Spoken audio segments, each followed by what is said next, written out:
et qui dit en toi-même, qui me précipitera jusqu'à terre? Il était, pensait-il, en sécurité sur ces collines, sur ces montagnes, sur les creux de ces montagnes. Protection totale, pensait-il. Qui va me faire du mal? Donc quelque part, je peux faire ce que je veux. Quand tu placerais ton nez aussi haut que celui de l'aigle, tu monterais encore plus haut. Quand tu ferais ça, quand tu te placerais parmi les étoiles, je t'en précipiterai, dit l'Éternel. Si des voleurs, des pillards viennent de nuit chez toi, comme te voilà dévasté, chez toi, c'est pas lui tout seul, c'est sa famille et ses soldats et ses copains et tous les autres. Hein, ça fait du monde. Mais enlèvent-ils plus qu'ils ne peuvent? Oui, on peut faire du tort à quelqu'un, mais pas plus que ça. Si des vendangeurs viennent chez toi, ne laissent-ils rien à grappiller? Les vendangeurs sont venus, ils ont tout pris. Qu'est-ce qui reste? Ils sont dans les montagnes, il n'y a rien. C'est le vide. Ah, comme Ésaü est fortifié. Pardon, est fouillé. Ésaü, comme il est fouillé. Le frère d'Ésaü, c'est Jacob. Les deux fils. Deux fils qui ont des voies différentes, complètement différentes. Comme ces trésors sont découverts. Tous les alliés t'ont chassé jusqu'à la frontière. Tes amis t'ont joué et t'ont dominé. Mauvais amis, mauvais choix. Et ils t'ont dominé, ils t'ont roulé dans la farine. Ceux qui mangeaient ton pain t'ont dressé des pièges. Tes copains là, ils t'ont dressé des pièges. Et tu n'as pas su t'en apercevoir. N'est-ce pas en ce jour, dit l'Éternel, que je ferai disparaître d'Édom les sages, même les sages, on va dire les intellectuels, Dieu les fera disparaître.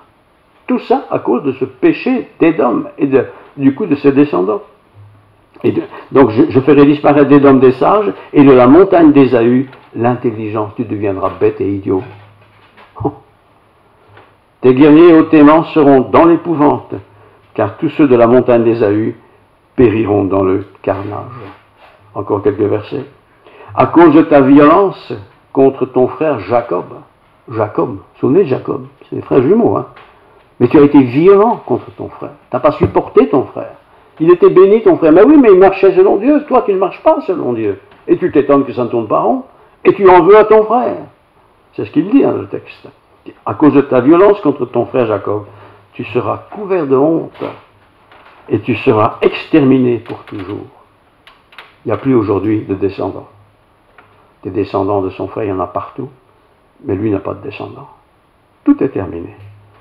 Le jour où tu te tenais en face de lui, le jour où des étrangers emmenaient captifs son armée, parce qu'ils ont connu ça, tous les deux, où des étrangers entraient dans ses portes, ils jetaient le sort sur Jérusalem.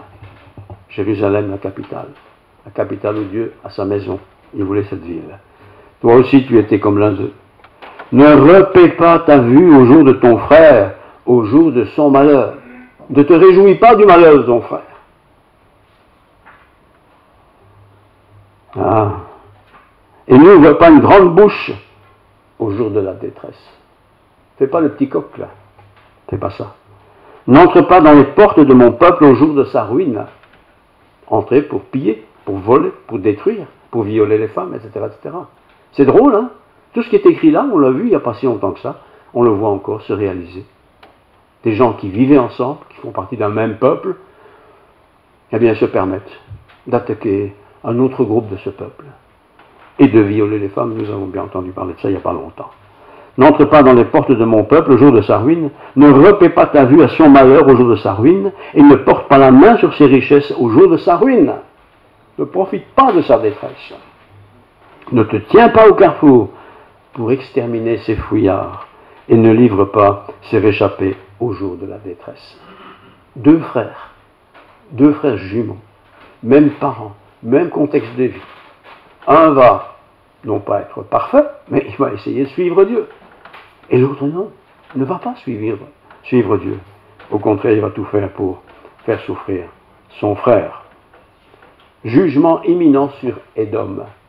Et le résultat, c'est que ses descendants, les Édomites donc, vont souffrir, et ils souffrent encore de nos jours. Parce qu'il y a des descendants de cet homme encore aujourd'hui, comme il y a aussi des descendants de son frère encore aujourd'hui. Je te rendrai petit, dit Dieu. Je te rendrai petit. Il y en a qui sont petits dans la vie. Mais ils sont petits parce que peut-être ils ont fait des choses qu'ils n'auraient pas dû faire. Et ils ne demandent pas pardon à Dieu. Ils ne se confessent pas. Ils ne confessent pas ce qu'ils font. Et ils s'étonnent que ça n'arrête pas de dégringoler. Le contexte de ce livre d'Abias, il n'y a qu'une page en fait, un chapitre, eh bien, trouve sa source dans Genèse chapitre 24. Donc Genèse, premier livre de la Bible, chapitre 24. Lisez ça tranquillement. Vous allez voir l'histoire et ce qui s'est passé exactement. Alors le livre de la Genèse parle de la réconciliation de deux frères. C'est ces deux frères. Ils auraient pu se réconcilier. Ils auraient pu demander pardon. Ils auraient pu restituer ce qu'ils avaient volé à l'autre. Ils auraient pu être tout simplement quelqu'un de bien. Mais non. Tous les deux pensent qu'ils ont raison. C'est l'autre qui a tort. L'autre, il a forcément tort. Moi, je ne peux avoir que raison. C'est encore vrai parfois aujourd'hui. C'est aujourd'hui encore parfois comme ça dans des ménages, dans des familles. Moi, j'ai raison, toi, tu as tort. Peut-être il a un peu tort. Peut-être il n'a pas tort. Peut-être c'est toi qui as tort. Difficile de reconnaître que l'on a tort. Alors, Genèse 33, vous pouvez dire ça à la maison tout à l'heure ou demain, vous allez voir l'histoire, un peu de détails de cette affaire. Nous assistons cependant là dans un message quelque part d'espoir, la réconciliation de ces deux frères jumeaux. Parfois ils avaient un élan de réconciliation, on arrête les frères, on arrête les dégâts. Mais si le dégât est arrêté simplement par intelligence, sans le cœur, très vite, cette tension, cette guerre, cette haine entre les deux reprennent le contrôle. Et celui qui sera le plus fort, évidemment, gagnera sur l'autre. Abdias, le prophète qui écrit cela, c'est un adorateur de l'Éternel. C'est un serviteur de l'Éternel. Il n'abordera qu'un seul sujet avec Édom. C'est le retour à Dieu. Tout le reste, c'est blabla. Et c'est pourquoi ce prophète ne dit pas plus. Mais il dit l'essentiel. Et si un jour nous avons un conflit avec quelqu'un, profitons-en bien de nous rappeler Abdias, qu'est-ce qu'il a fait Abdias? Qu'est-ce qu'il a entendu de la part du prophète? Comment a-t-il agi? A-t-il agi comme tout le monde? J'ai raison, c'est à lui à s'humilier, c'est pas à moi. Ou alors dire, c'est moi qui ai fauté, j'ai besoin d'aller me réconcilier avec l'autre. Alors, petite information historique cette fois-ci, en 1812, je n'étais pas né, mais je fais confiance aux historiens, a été découvert tous les restes de la civilisation de cet homme dont on parle ce matin. Et ces restes, on les voit de temps en temps dans des reportages historiques sur Petra. Ça vous dit quelque chose, Petra? On voit comme ça des grands rochers, immenses rochers avec des sculptures, avec des creusements, les gens habitaient là-dedans. Ça, c'est l'époque de celui dont on parle ce matin. C'est beau, semble-t-il, jamais été, je n'aime pas ça spécialement. Enfin, c'est beau, on le montre, ça existe encore. C'est une résultante de ce qui est écrit dans cette parole de Dieu. Mais ils étaient frères. Ils étaient frères jumeaux. Même éducation, même enseignement, même parents, même société, même culture, même tout ça. Et pourtant, un ne sera pas parfait, mais il va marcher selon Dieu. Tandis que l'autre, je répète, va marcher tout à fait contrairement à ce que son frère marche loin de Dieu. Alors, Abdias, un mot sur cet homme, ce prophète, vous lisez la page, vous déjà cherché longtemps pour la trouver. Il n'y a qu'un chapitre. Mais il existe. C'est un homme de Dieu qui a bien parlé, facile à lire, on peut lire ça tranquillement, en étant dans son fauteuil pendant 10 minutes, on lit ça, et on se dit, tiens, deux frères jumeaux. Et ça nous rappelle peut-être à nous, tiens, deux frères jumeaux. J'ai peut-être des frères jumeaux, ou alors j'avais peut-être un frère ou une sœur tout à fait sympathique, avec qui on a vécu, on a été élevés ensemble. Et voilà, on ne se parle plus. On ne se parle plus, pourquoi? Sans doute quelque chose s'est passé. Quelque chose s'est passé. Ah mais c'est pas chez moi, c'est chez l'autre. Et l'autre n'a jamais vu s'excuser. Donc je lui en veux. Je lui en veux. Deux chrétiens se côtoient depuis des années à l'église et puis ils ne se parlent plus. Pourquoi? Il ne m'a pas dit bonjour l'autre jour et je voulais lui parler. Il m'a dit j'ai pas le temps. Ça m'a vexé et on ne se parle plus. Ça va des fois très très vite. Ça va des fois très très vite. Pourtant il faut prendre le temps de s'arrêter de prendre du temps pour parler.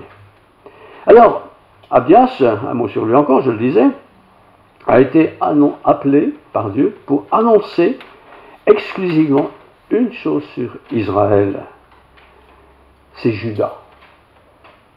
Judas fait partie des fils qu'a eu forcément son père, il a eu plusieurs enfants, plusieurs garçons, plusieurs filles, et Judas était quelque part la tribu qu'on aime de lire. Et pourtant, quand on voit cet homme ici, que Abias nous présente, on se dit, mais c'est quand même méchant cet homme-là pour avoir fait ça à son frère. Pourquoi il a fait ça à son frère? Pourquoi a-t-il ruiné son frère? Enfin, essaye en tout cas. Ce livre parle d'un monsieur qui a une descendance, mais qui n'a ni de cité, sauf celle que je dis, les photos qu'on peut voir comme ça, enfin les photos, les images qu'on nous présente parfois, ce sont des murailles sculptées dans lesquelles les gens s'étaient engouffrés dans des trous de montagne quelque part. Pas grand-chose. Pas grand-chose. Par contre, le frère, lui, il est grand en Israël. C'est un grand peuple qui existe toujours aujourd'hui.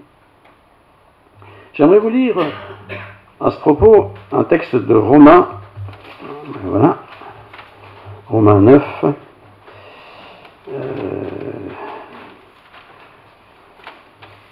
Voilà, je suis prêt, 9, 10 à 13.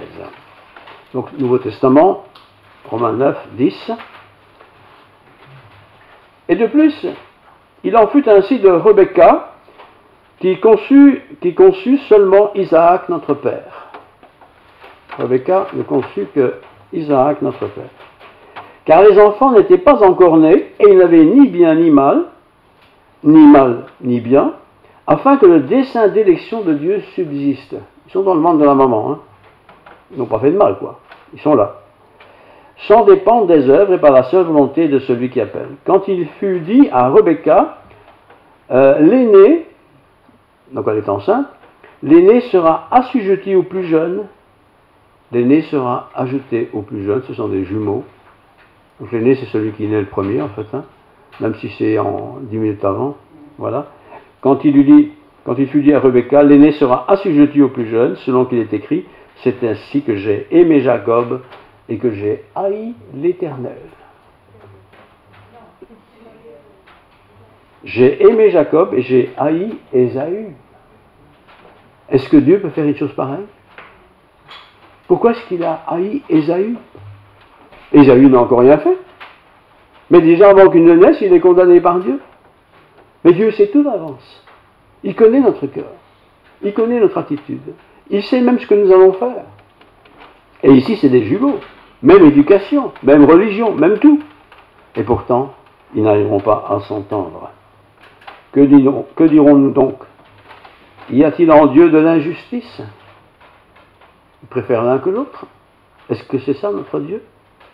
Loin de là. Car il dit à Moïse, je ferai miséricorde à qui je fais miséricorde, et j'aurai compassion de qui j'ai compassion. On n'est pas privilégié d'une manière arbitraire par Dieu. Moi, j'ai eu aucune chance.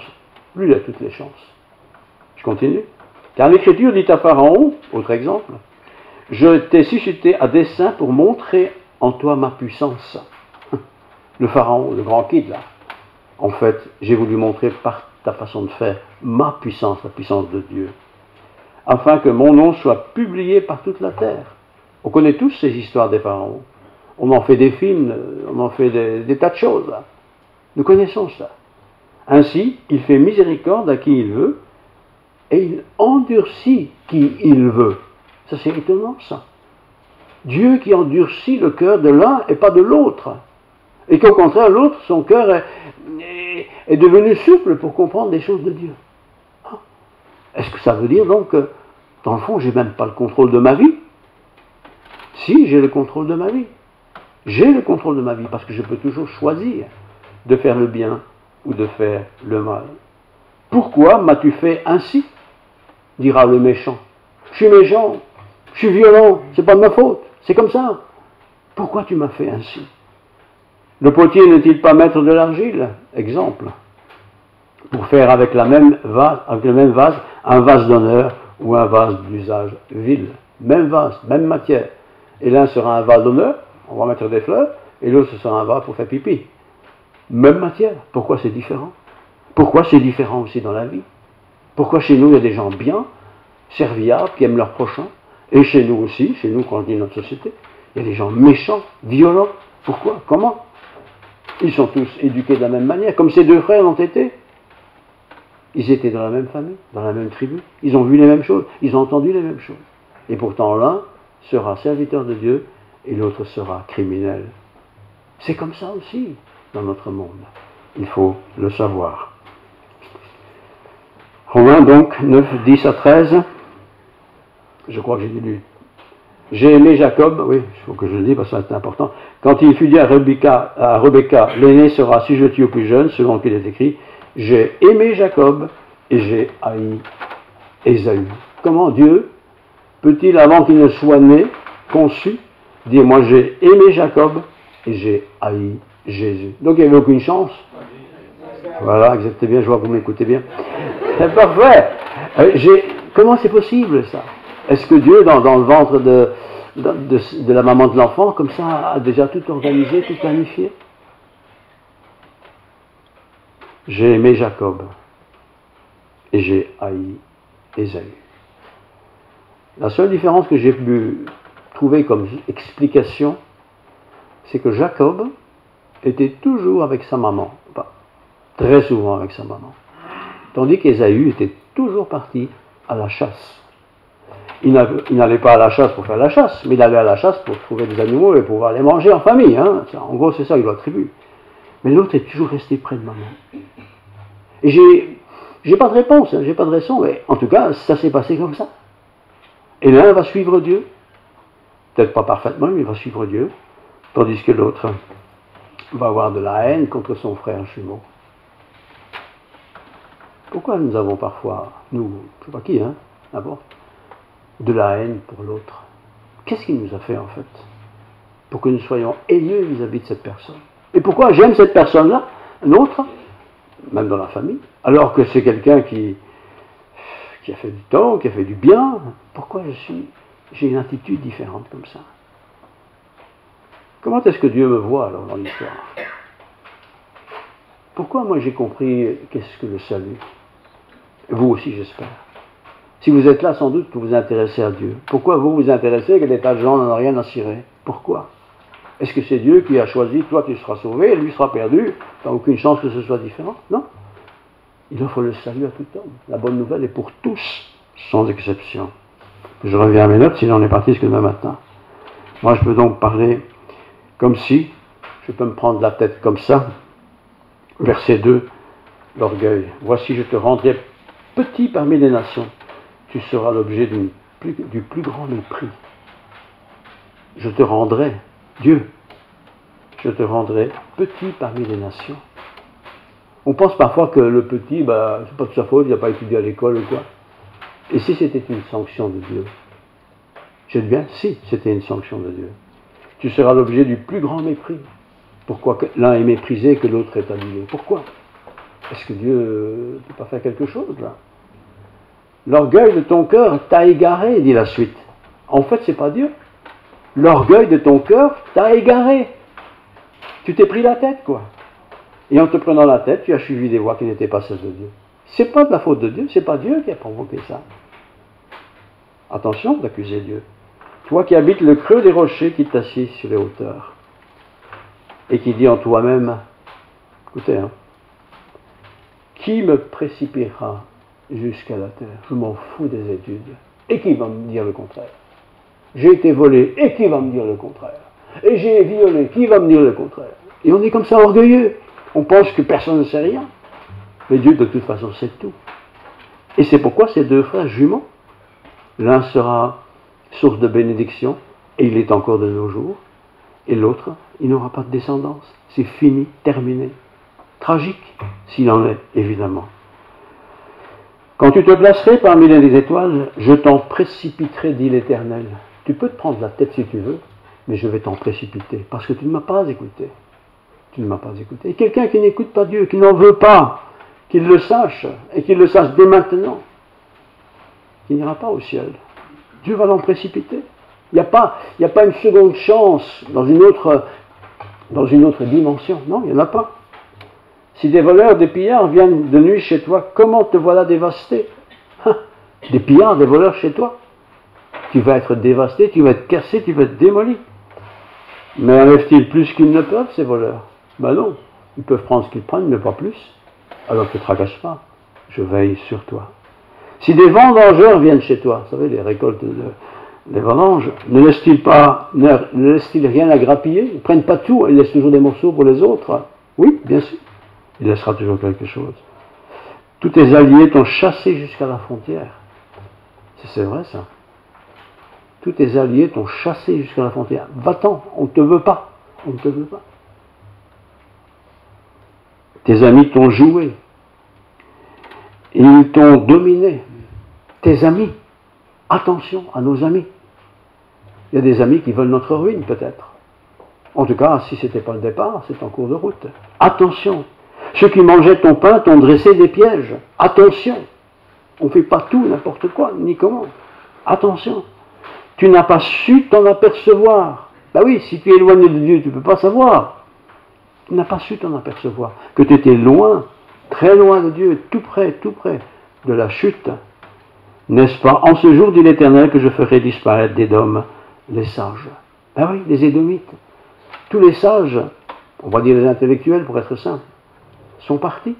Ils sont partis parce que le leader ne s'intéressait pas à Dieu. Il ne voulait pas de Dieu.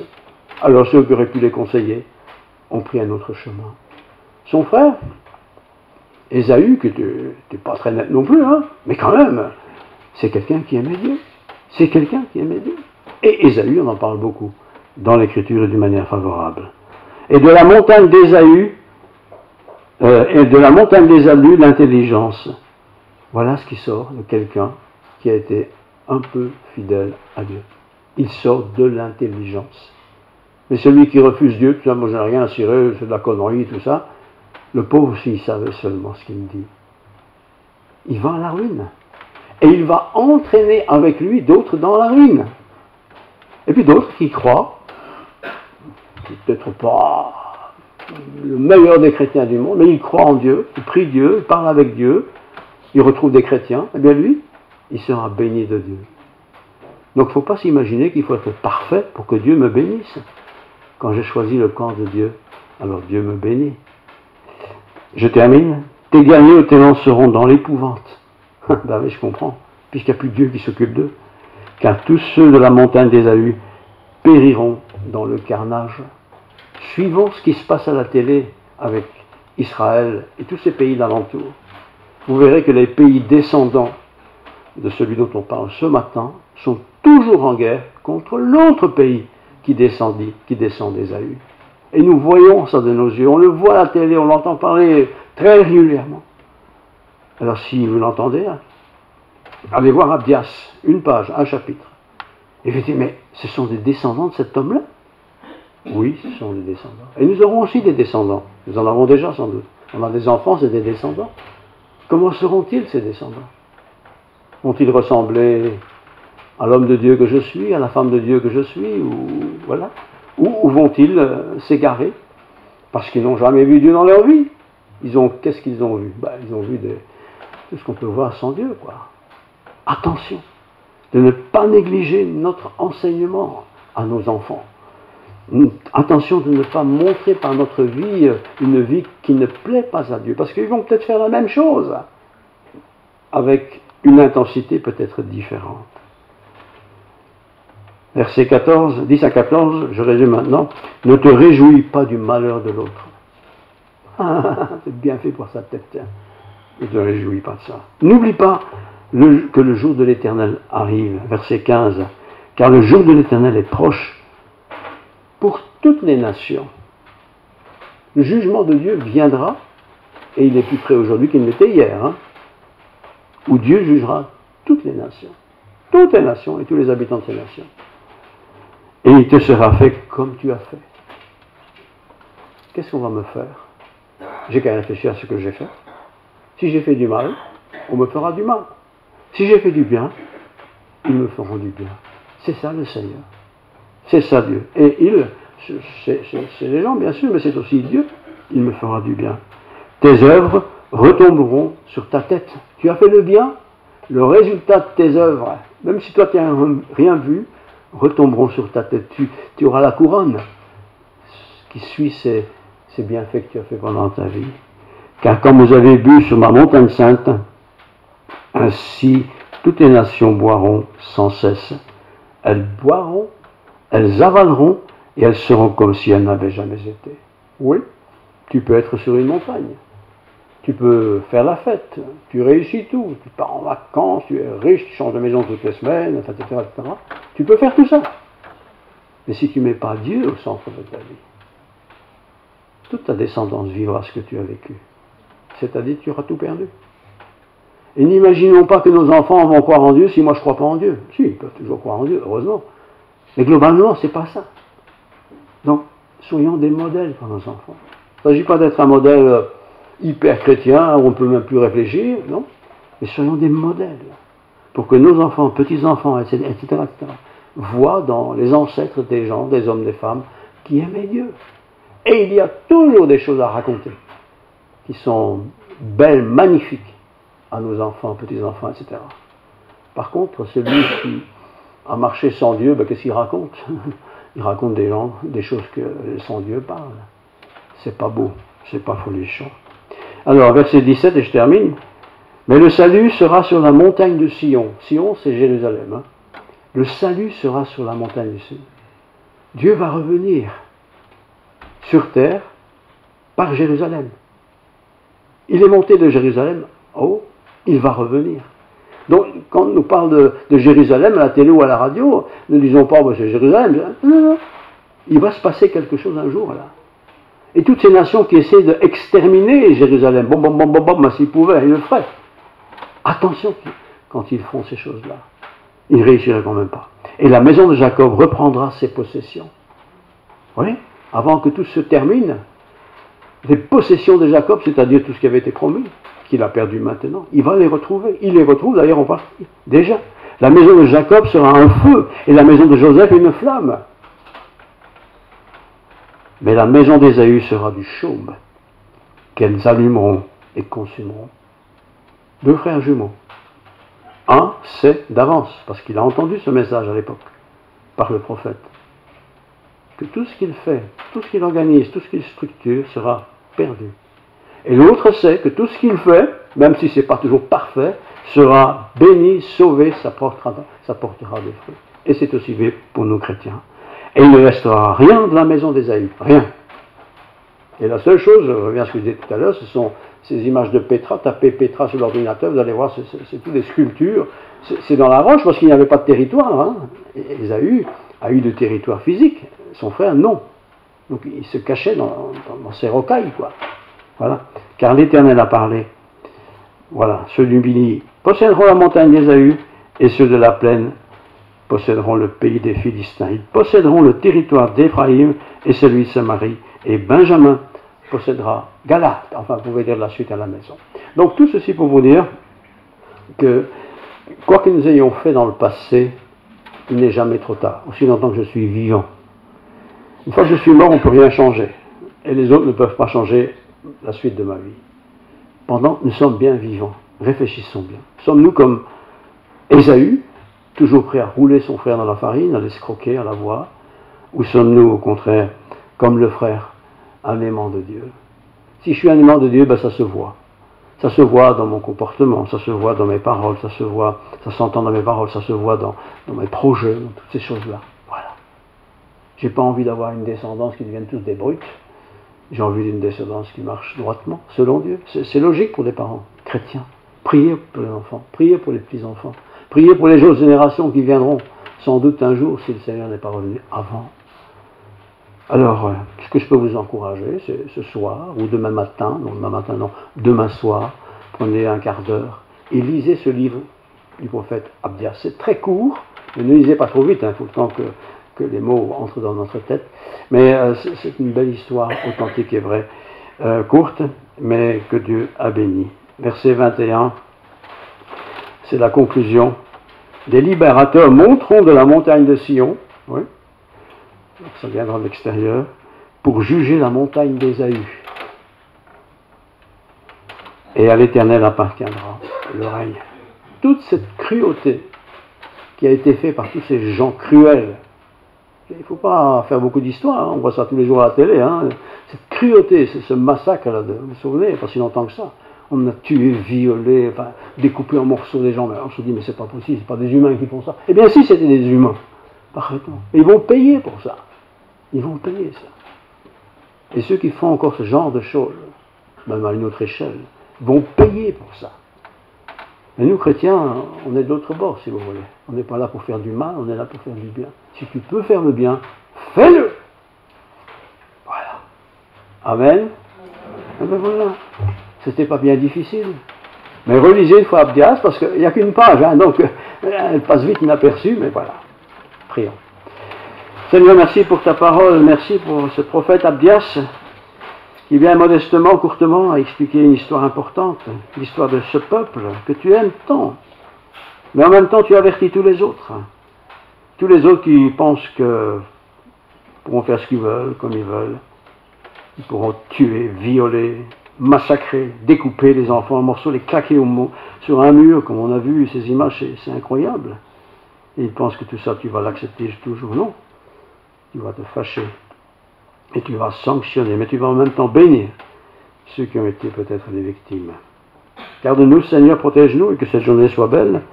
Et si nous restons ensemble, bien que le monde communion fraternelle soit aussi un bon moment de partage. Gloire à ton nom, en Jésus-Christ notre Seigneur. Amen.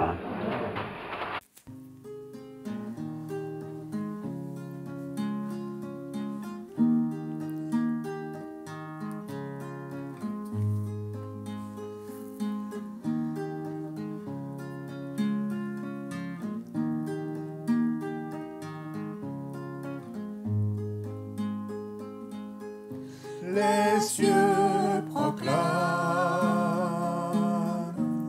la gloire du ressuscité. Rien n'est égal à la beauté du Seigneur. À jamais il sera, l'agneau sur le trône. Sur le trône, Je fléchis le genou pour l'adorer lui seul. Je veux chanter la gloire du ressuscité, l'agneau immolé nous a rachetés pour Dieu. À jamais tu seras, l'agneau sur le trône. Sur le trône, Je fléchis le genou pour t'adorer toi seul. Les cieux proclament la gloire du ressuscité. Rien n'est égal à la beauté du Seigneur. À jamais il sera, l'agneau sur le trône. Sur le trône, Je fléchis le genou pour l'adorer lui seul.